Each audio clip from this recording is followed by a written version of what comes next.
Names: Zainab Abu Halib, a baby who died from malnutrition.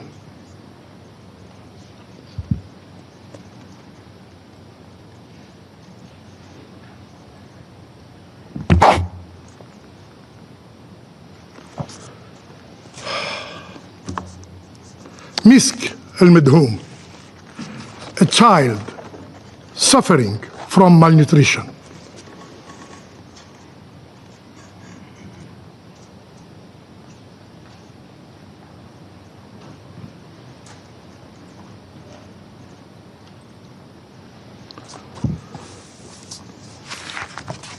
Razan Abu Zahar, who died of hunger.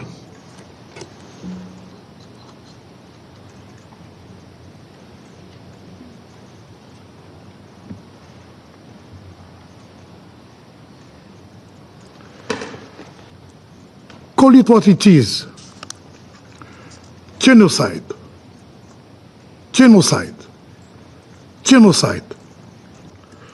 The Israeli occupying power must open all crossing, all roads, all lifelines. This is not a request. Mr. President, I thank you for convening this meeting. I also thank ASG Jenka for his briefing, and we listened attentively to Mr. Eli David as he shared his personal account concerning the fate of his brother who remains in captivity in Gaza.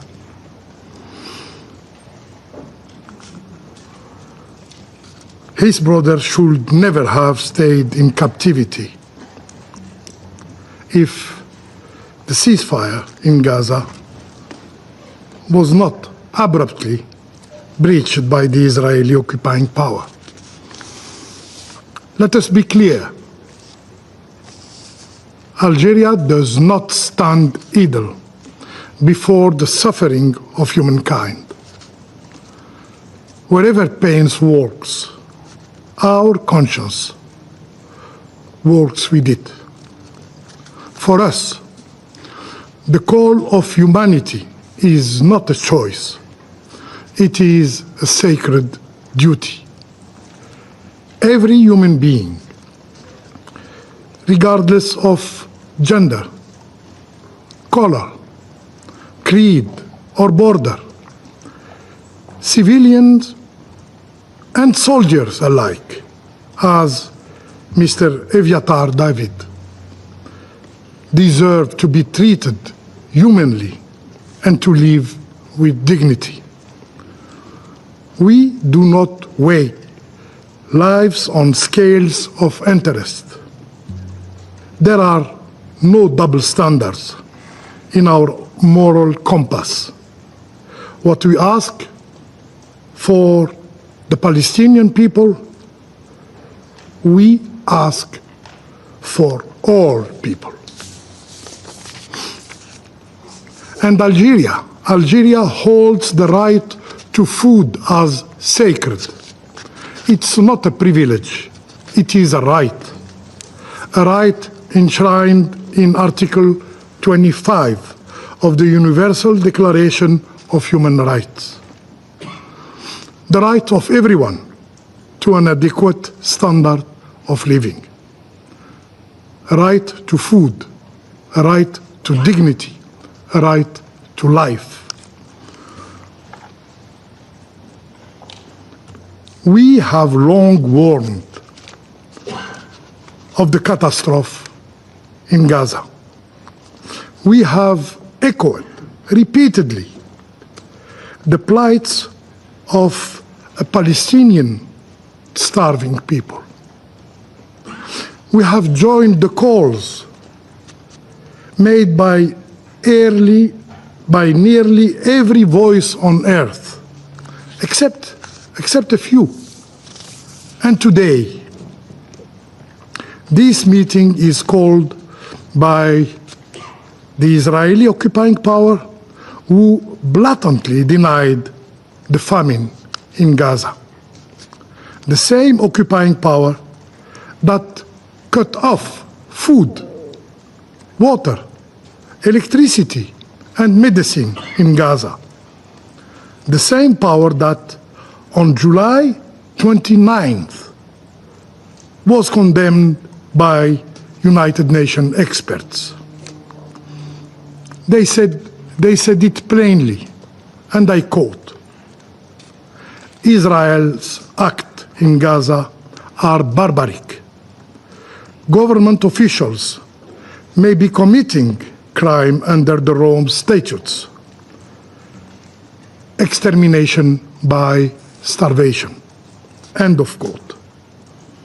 These are not our words. These are the findings of international experts. Mr. President, what has been allowed very recently into Gaza as humanitarian relief is a drop in an ocean of need. Airdrops are not the solution. You cannot feed people from the sky while allowing the sealing of the land under them. The Israeli occupying power must open all crossing, all roads, all lifelines. This is not a request.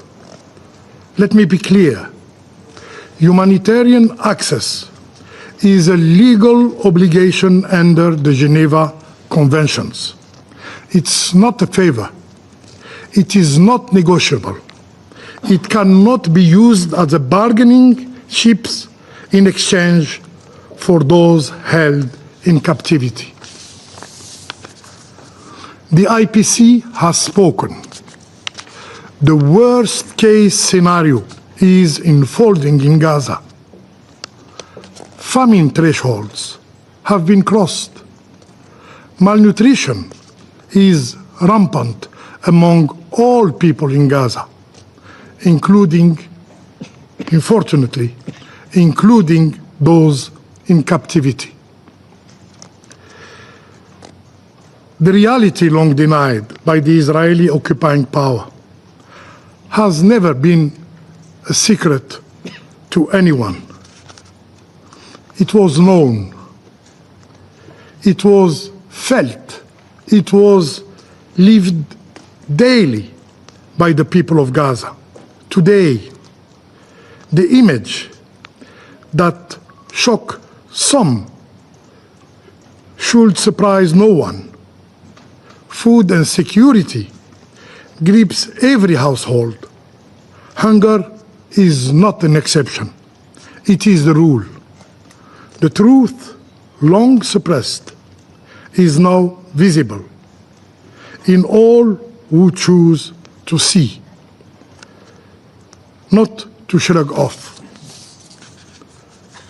According to some sources, as of yesterday, credible sources, 180 people have died from starvation. Among them, 93 children. This is real. This is undeniable. They were lives, not statistics. They had dreams. They had names. Names? Zainab Abu Halib, a baby who died from malnutrition.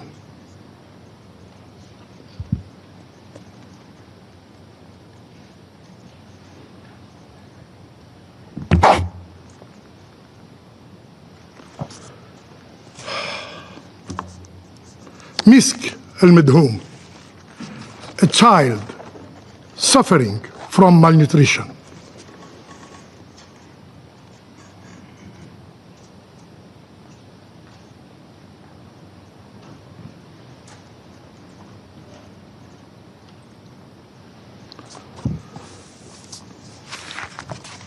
Razan Abu Zahar,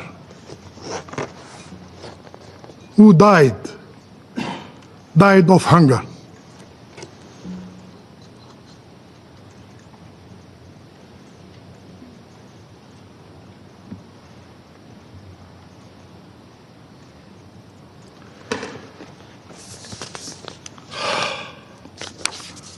Mr. President,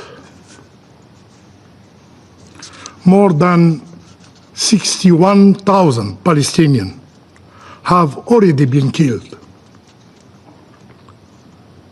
Since the month of March,